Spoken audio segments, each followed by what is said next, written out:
Hello everyone, this is Vincenzo and welcome to a new video.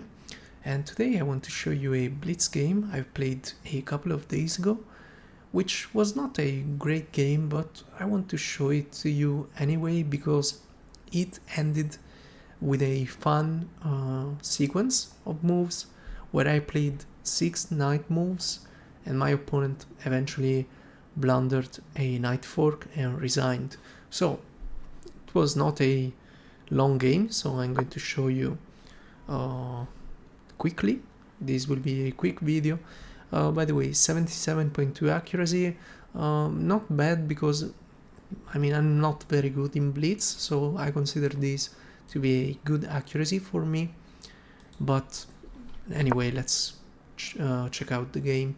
So d4 e6, apparently this is known as the Horwitz defense. Now I played bishop f4.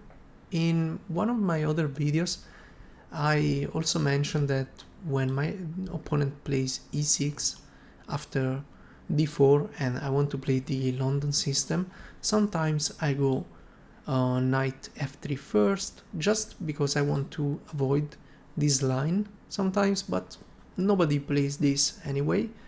But you might encounter this sometimes and it might be uncomfortable, so this is why sometimes I go knight f3 first, but this is blitz, so I'm just moving quickly. So e3, standard move. Now this is a very standard position. My opponent decided to trade here, and of course here I captured with the pawn, because if you capture with a knight, there might be some ideas with this pawn fork, or this bishop can get activated for free. So here I simply captured with the pawn. Now my opponent developed the knight to c6, and here I went here because you often see this move and I don't really like queen c1, so I prefer this to take with the a pawn in case my opponent trades queens. So here my opponent developed the bishop. Now the bishop slides back and my opponent immediately captured, so I recapture with the h pawn. Now this is a good move because oftentimes this bishop goes to d3 and this pawn, sorry, not the pawn on c6, but the pawn, if it's still on c7, wait, this is not the c file, on h7 it can be a target, so this is why you often see h6. Now bishop d3, I develop my final minor piece here, and now I put my queen on the e file. Sometimes I go here, sometimes I go here.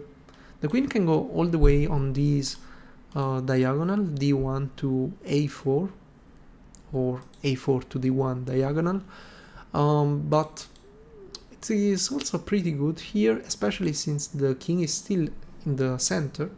So I'm pinning this pawn, and this pin will be actually useful at the end of this game. Now my opponent played b5. Probably castling here was the best move, let's see. Okay, putting pressure on the b pawn makes sense. Now you cannot do that if you play b5.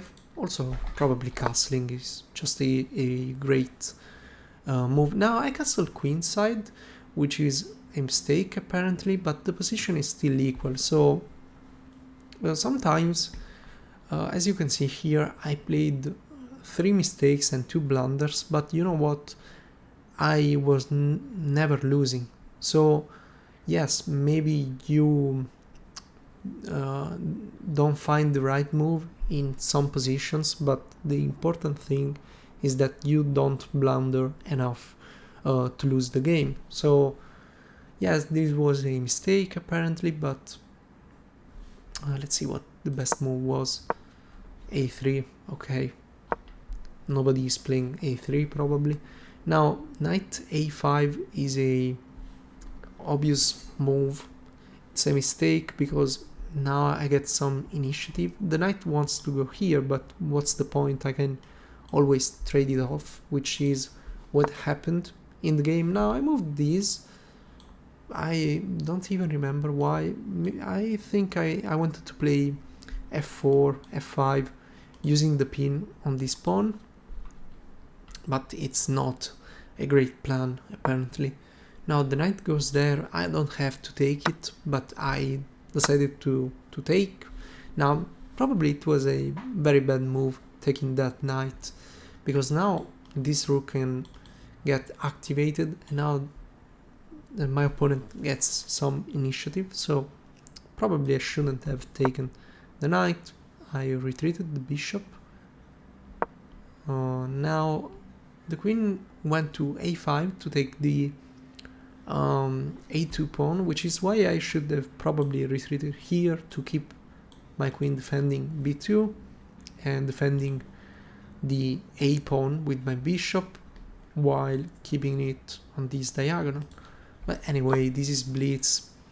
As you can see, by the way, I spent almost a minute, but my opponent has only spent 20 seconds. This was a 3 minutes game without time increment. So I moved to b1, which is probably a bad move because of these. And yeah, now I am in trouble, because imagine this, probably the best move. I'm not sure. It's a good move, not the best, okay, but let's see. I play a slow move. Now I think I'm in trouble. Yeah, can you see this? Now queen here, I cannot take because of the pin on the pawn, so I'm in trouble in this position. I know you should almost always play king b1 when you castle queenside, but this was not the case.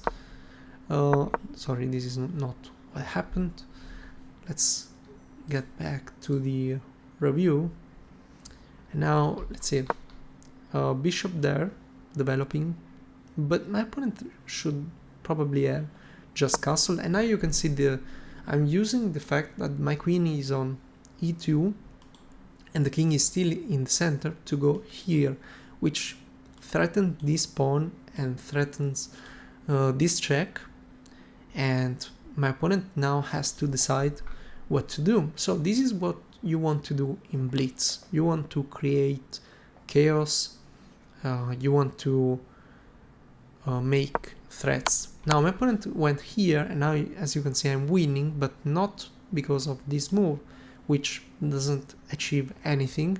I played this move because I hoped my opponent went here and I could have forked the king and the queen, but the best move here, I don't remember what was the best move. Let's see what the engine thinks. Oh, just bring in the queen apparently, probably with this idea, which is very strong. Now my opponent maybe noticed that going here was not a good move, so they went here, but I believe they went here just to attack the knight. They didn't notice the fork, because as you can see now I'm moving my knight for the third time. I'm going back actually, which is a mistake, but you know what, if I remember correctly, here I just wanted to repeat moves for some reason. I don't remember why. I think I was tired or something.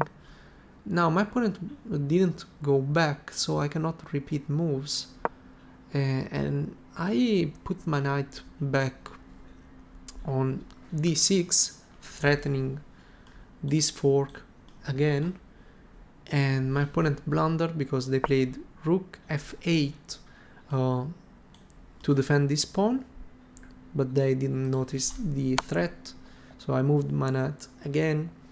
And now after taking the queen, my opponent just resigned. And by the way, they spent, look at this, they spent 18 seconds to play rook f8 and blundering a fork. I know this is blitz, but if you spend 18 seconds and still blunder to the highest threat in the position, well, you should probably take more time to play your moves. But anyway, my opponent resigned, so I wanted to show you this game because what's funny is that I played, let's see, here this was the first knight move, so 1, 2, 3, 4, 5 and 6 knight moves in a row, and my opponent resigned. So Levy is probably accurate when he says that as long as you have a knight on the board, you should never resign, especially in blitz, bullet, these quick games. So I hope you enjoyed this game. Not too instructive maybe, but I just wanted to show you the 6 knight moves in a row. So let me know if you enjoyed and leave a like if you did. If you want to support me, feel free to subscribe to my channel. I'm trying to get to 5 subs, while hopefully I'm getting to 500, not 5 subs. So yeah, see you in the next video.